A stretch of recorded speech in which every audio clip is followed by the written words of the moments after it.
Hello YouTube, welcome to my page. This is Motivation is Everything, and this is a new thing that I have decided to start this year.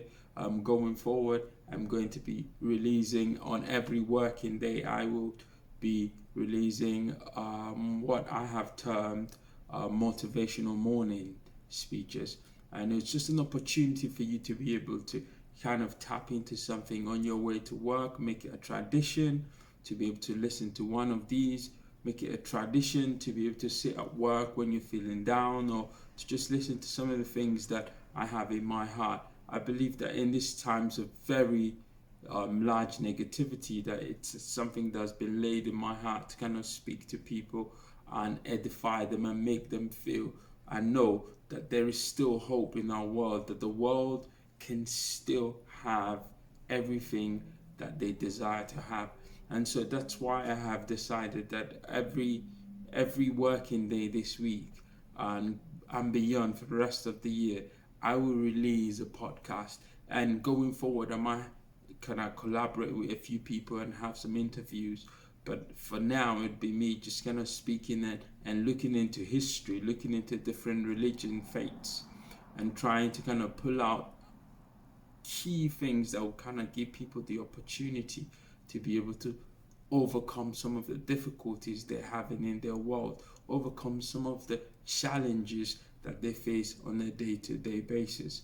And so this will be podcast number one. Hopefully that will be podcast number one. Hopefully that will kind of lead us on to thousands and thousands of podcasts.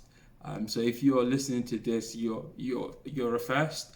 So you can kind of make a note of this, because one day you'll be listening to podcast number 1000 and you'd be like, yeah, I was there at podcast number one. So on podcast number one, I'm going to start with a biblical kind of a person from the Bible. Now, I'm not going to spend so much time talking about the whole concept of the Bible. I'm going to focus on the man and some of the things that he was able to use that kind of affects some of us. So I'm going to be talking about someone who's called Gideon in the Bible, and I'll be looking at some of the things that he was able to pull out of himself with the help of his faith to be able to kind of achieve some of the things that he achieved. I'm just going to quickly summarize the story of Gideon for Christian folks. They quite know the story of Gideon, and it's synonymous with some of the stories we see even in Hollywood of the Spartan 300. However, from the Bible, kind of comes at it from a different perspective. Now, Gideon was a young man who was quite young because he had elderly ones, and he was able to kind of look around him, and he saw that the way people around him were living were not the right way, and he went about kind of trying to get people to live in the right way. He started destroying some of the things that were taking them down the wrong path. And for Judeo-Christian point of view, when you begin to kind of destroy things like that, it sets people thinking what's happening, and that's what Gideon was trying to kind of do, and to get his people thinking about their religion again. And it was while he was doing that he got a divine mission from God to go out and kind of fight for his people. And just to cut a long story short, he didn't want to do that anyway because he felt he wasn't good enough. And so he tried every possible best to kind of wriggle out of that and get away from what was kind of expected of him. Now, what happened is that God never really gave him that chance to kind of wriggle away from that. So because he never got that chance, he kind of had to do it. And what eventually happened was that he got to get people to help him do it.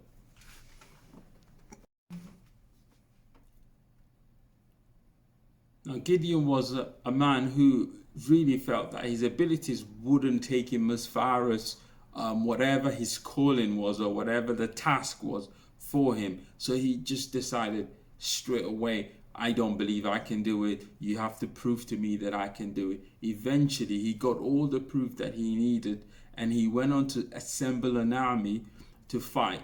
it was while he was assembling the army, he got another instruction from God telling him that you've got too many people, I need less.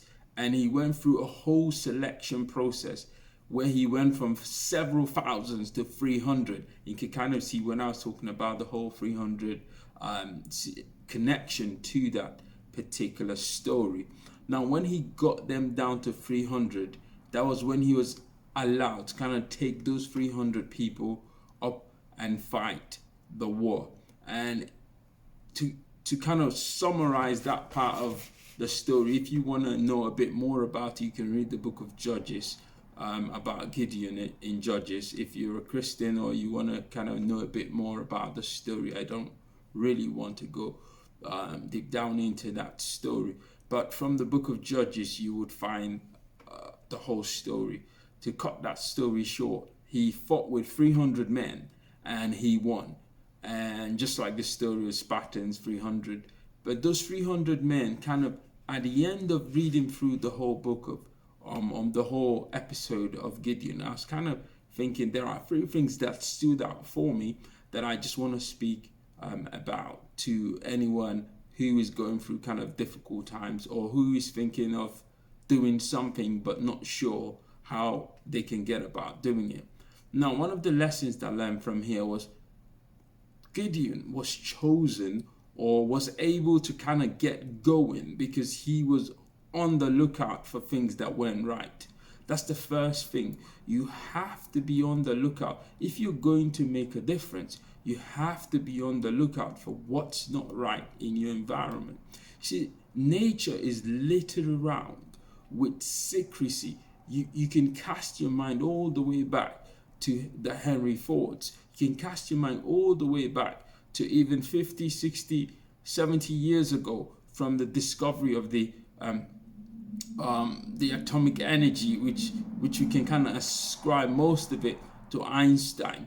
And I'm not gonna go too deep into the whole concept or the Einstein theory, but you can kind of find out that these are things that people always were on the lookout for, something that was out there that was different, something, and it was in this that Gideon was able to be picked out.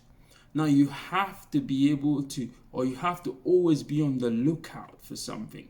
You have to be always asking what is, what isn't. You have to be that person. If you want to stand out in your generation, you have to be able to ask those questions where you're looking around you and you're thinking, how can I make a difference? What can I do extra? What is it people haven't got that I can offer them? And that's what Gideon was offering. He was offering a direction when his people were directionless. He was offering purpose when everyone around him was just comfortable being everyone. He wanted to be different.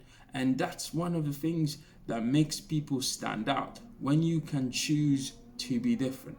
Now, the second thing that I quite liked from this story, that I think everyone can kind of incorporate into their life, is that sometimes in life you will have to whittle down the people you travel with. Now, he gathered a whole soldier, close to 22,000 men, but he only could fight with 300 of them in the end. And what that tells me is that two people traveling in the same direction as you are traveling is what more than 1 million traveling in random directions. So one of the things that as a person you're going to be willing and have to do is kind of work out who is traveling in your direction as you begin to set your minds on some of the things you want to do. Who is traveling in your direction? Get them into your team. Get them around you. And for those who aren't traveling in your direction, feel free to let them go. Feel free to let them continue their journey, because life is all about traveling on a journey. Everyone's on their journey. Unfortunately, some people will be traveling in a different direction. And that is the way life has always been. So you have to surround yourself with 1, 2, 3, 4 people traveling in your direction, as opposed to surrounding yourself with thousands of people who are not traveling in your direction. And that's something that Gideon did really well in the end, and that was fundamental to his victory. Now I just want you to look around you, whenever you begin to speak. How do you know people traveling in your direction? When you begin to speak about things you want to achieve, places you want to go, do they think you're crazy, or do they think, wow, we can do this? Do they turn around and tell you, why can't you just be normal? Or do they tell you, let's do this together? That will tell you who is traveling in your direction.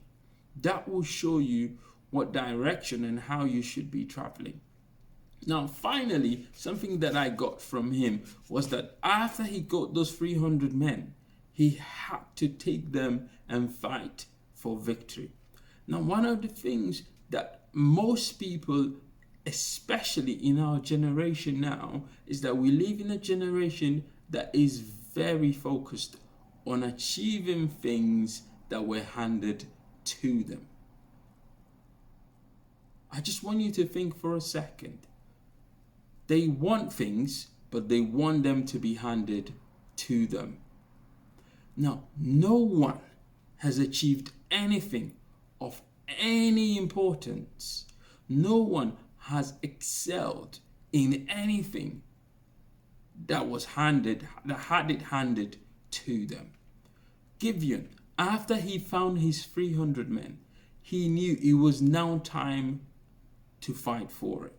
Now, for some people, their fight is getting up every morning and showing up to work and putting 100%. For others, their fight is actually getting rid of that job and starting that business they've always thought about. For others, it's keeping that job and starting something else that they're also passionate about. That could be a side hustle that gets them money. That's their fight. You have to be in the fight to win. You have to be in the fight to make a difference. You have to be in the fight to make any difference. And Gideon, after he got his 300, he knew I had enough to fight. Whether he was going to win wasn't the question. The question was, it's now time to fight. And so wherever you are, however you're feeling, just know that you're going to achieve what you want by fighting for it. And with this, I just want to kind of edify you and tell you that you can win the fight, especially if you go as you are. Thank you. Hello YouTube. If you have not subscribed or left a comment, please leave a comment below, and that should get us discussing about some of the things that I've talked about. If you have any other things you want me to talk about over the course of this, do feel free to kind of leave a comment below, and I will definitely talk about it. Thank you very much for your time, and I appreciate it. Please like, subscribe, and I will be back tomorrow. Thank you.